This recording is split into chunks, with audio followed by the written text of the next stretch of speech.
Hello and welcome to genius Indian. मित्रों, आज हम ट्यूलिप बबल पर चर्चा करने जा रहे हैं। जिस तरह सन 2018 के बिटकॉइन मैनिया को नवीनतम इन्वेस्टमेंट मैनिया माना जाता है, उसी तरह ट्यूलिप मैनिया को पहला रिकॉर्डेड स्पेक्युलेटरी बबल माना जाता है।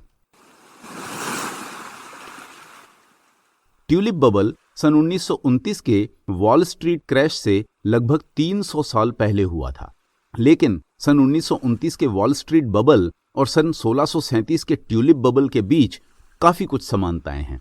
जिस तरह प्रथम विश्व युद्ध की परिणति के बाद अमेरिका में आर्थिक उन्नति फुल स्पीड पर थी, उसी तरह 17वीं शताब्दी की शुरुआत में डच गणराज्य, जिसे आज नेदरलैंड्स कहा जाता है, दुनिया की अग्रणी आर्थिक और वित्तीय शक्ति थी। उन दिनों डच ईस्ट इंडिया कंपनी शानदार कारोबार कर रही थी, जिसमें हर यात्रा में 400% तक का मुनाफा होता था। एम्स्टर्डम के व्यापारी ईस्ट इंडीज व्यापार में जबरदस्त प्रॉफिट कमा रहे थे। वे भारत और इंडोनेशिया जैसे देशों से सस्ते सामान खरीदकर उन्हें यूरोप में अच्छे भावों में बेच रहे थे। इस सब के चलते नेदरलैंड्स की प्रति व्यक्ति आय दुनिया में सबसे अधिक थी।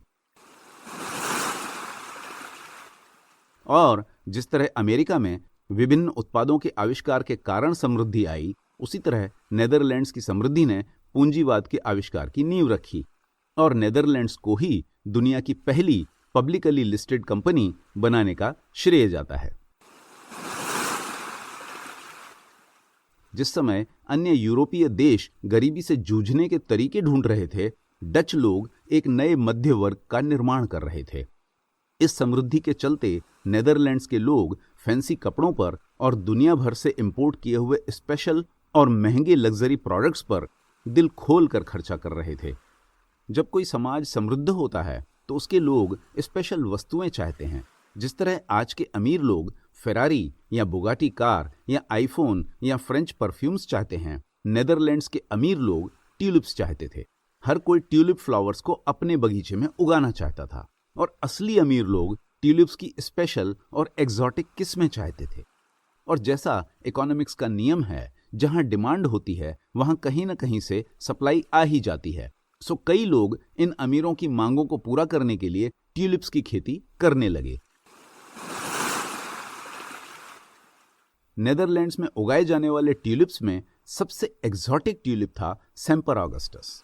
इस ट्यूलिप में हल्के रंग की पंखुड़ी पर आग के लपटों जैसी दिखने वाली गहरे रंग की पट्टियां होती थी और ये डिजाइन लोगों को इतना पसंद था कि वे इसके लिए दूसरे ट्यूलिप्स के मुकाबले 100 गुना ज्यादा कीमत देने को तैयार थे। सन 1630 तक सेम्पर ऑगस्टस की लोकप्रियता हद से ज्यादा बढ़ गई, लेकिन बहुत कम लोग उसे उगा पाते थे और इसलिए उनकी सप्लाई काफी लिमिटेड थी। जब लोग किसी चीज को पाना चाहते हैं और नहीं पा सकते तो उसकी चाहत और बढ़ जाती है, और यहां इस केस में भी ऐसा ही हुआ। लोग सेम्पर ऑगस्टस के दीवाने हो गए और उसके लिए कोई भी कीमत देने को तैयार हो गए।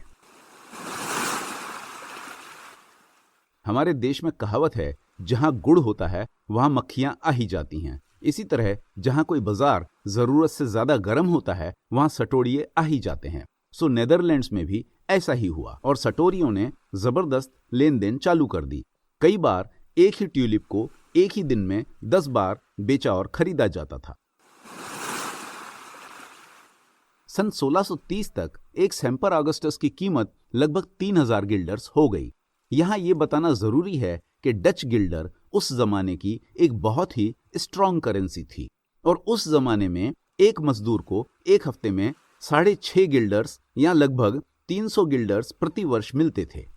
उसी तरह एक मास्टर कारपेंटर या बढ़ई को प्रति सप्ताह 9 गिल्डर्स या प्रति वर्ष लगभग 450 गिल्डर्स मिलते थे। इन आंकड़ों से आप समझ सकते हैं कि एक ट्यूलिप के लिए 3000 गिल्डर्स एक बहुत ही बड़ी जबरदस्त रकम थी। जितना पैसा एक मजदूर 10 साल में कमाता, उतने में सिर्फ एक ट्यूलिप आता। ये कीमत कितनी ज्यादा थी, मैं आपको एक दूसरे तरीके से एक्सप्लेन करता हूं। एक कैलकुलेशन के अनुसार उस समय का एक गिल्डर आज कम से कम 60 अमेरिकी डॉलर्स के बराबर है। इसका मतलब है कि आज की मुद्रा में एक सेम्पर ऑगस्टस की कीमत $1,80,000 या लगभग 1 करोड़ 26 लाख रुपए होगी। अधिकांश सेम्पर ऑगस्टस को वायदा बाजार में खरीदा और बेचा जाता था। खरीदार और बेचने वाले पब्स और कैफेटेरियाज में मिलकर बैठते थे और सौदेबाजी करते थे।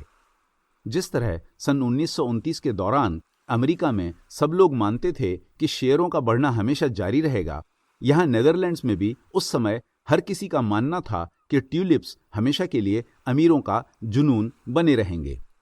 और उनका यह भी मानना था कि जल्द ही दुनिया के हर हिस्से से दूसरे अमीर लोग हमारे ट्यूलिप्स को खरीदने के लिए हॉलैंड आएंगे और हम उस समय उनसे जो भी कीमत मांगेंगे वे देंगे।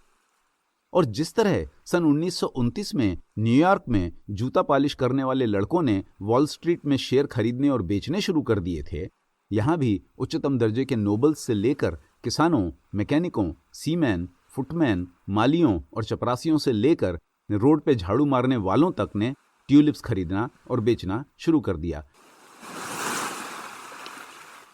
और जिस तरह अक्टूबर 1929 में वॉल स्ट्रीट में अचानक शेयरों की कीमतें गिरने लगीं, यहां भी फरवरी 1637 में ट्यूलिप बल्ब्स की कीमतें अचानक गिरने लगीं और आने वाले दिनों और महीनों में ट्यूलिप्स के व्यापार का भट्टा बैठ गया। मित्रों, नेदरलैंड्स वह जगह है जहां वास्तविक पूंजीवाद का पहला प्रस्फुटन हुआ। ये वो जगह है जहां दुनिया का पहला रेगुलर स्टॉक एक्सचेंज अस्तित्व में आया। लेकिन दुर्भाग्य से यही वो जगह भी है जहां दुनिया को पहले इन्वेस्टमेंट बबल का सामना करना पड़ा। तो मित्रों, ये तो था ट्यूलिप बबल्स पर एक छोटा सा डिस्कशन। ये आपको कैसा लगा मुझे बताएं। और यदि आप किसी खास टॉपिक पर डिस्कशन चाहते हैं तो मुझे iamageniusindian@gmail.com पर एक ईमेल भेजें। मित्रों, अगले एपिसोड में हम चर्चा करेंगे ऐसे ही किसी और टॉपिक पर, तो कृपया उसे मिस न करें। और उसे मिस न करने का सबसे आसान तरीका है जीनियस इंडियन चैनल को सब्सक्राइब करना, ताकि आपको अगले वीडियो के रिलीज की सूचना तुरंत मिल जाए। इसके अलावा इस वीडियो को लाइक और शेयर करें ताकि ये आपके मित्रों और प्रियजनों तक पहुंचे। आखिर ज्ञान ही एक ऐसा धन है जो शेयर करने से बढ़ता है। आज के लिए बस इतना ही।